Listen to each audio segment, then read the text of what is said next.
Intelligence collective, troisième partie. De quoi parle-t-on? Prenons l'exemple des sportifs de haut niveau, c'est ce qu'il y a de plus simple pour comprendre ce dont on parle.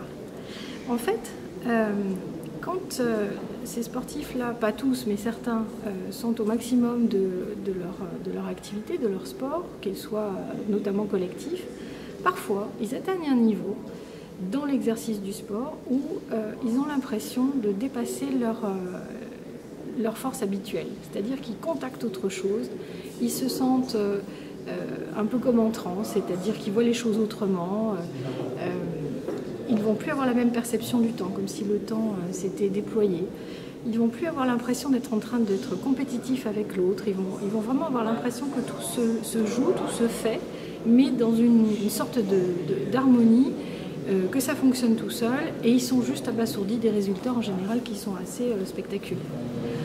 Et cette observation qui a été faite auprès des sportifs de haut niveau est très similaire à ce qu'on peut appeler l'extase mystique. Donc en fait, là aussi c'est pareil, hein, ça ne touche pas toutes les personnes qui sont impliquées, qui se sont engagées en religion ou en spiritualité, que quelques personnes. Et les personnes décrivent cette extase comme étant une espèce de communion avec un grand tout. Alors après, les termes varient selon les religions et les spiritualités, mais ce n'est pas le propos ici. Et en fait, voilà, ils sentent cette communion, cet état qui les amène à quelque chose au-delà d'eux-mêmes et au-delà du collectif dont ils font partie. Donc l'intelligence collective s'appuie sur ces éléments-là, c'est-à-dire sur cette notion de supra-organisme, de quelque chose qui est au-delà des individus et même du groupe dont on fait partie, et qui permet d'avoir une conscience au-delà, qui permet d'agir et qui permet de créer quelque chose au-delà de nous.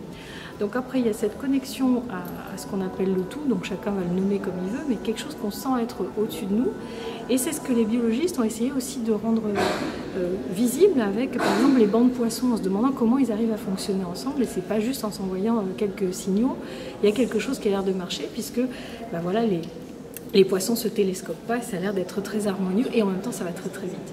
Donc ramener à nous, ramener aux êtres humains, qu'est-ce qu'on peut faire pour arriver à créer de l'intelligence collective? Eh bien, il faut arriver à sortir de nos égos, à sortir de nos besoins de pouvoir, être en capacité de développer un état de conscience individuel et collectif qui va permettre de développer quelque chose qui va nous dépasser et qui va produire, qui va créer quelque chose d'autre de nous, une émergence à partir des êtres humains qui composent tel ou tel groupe.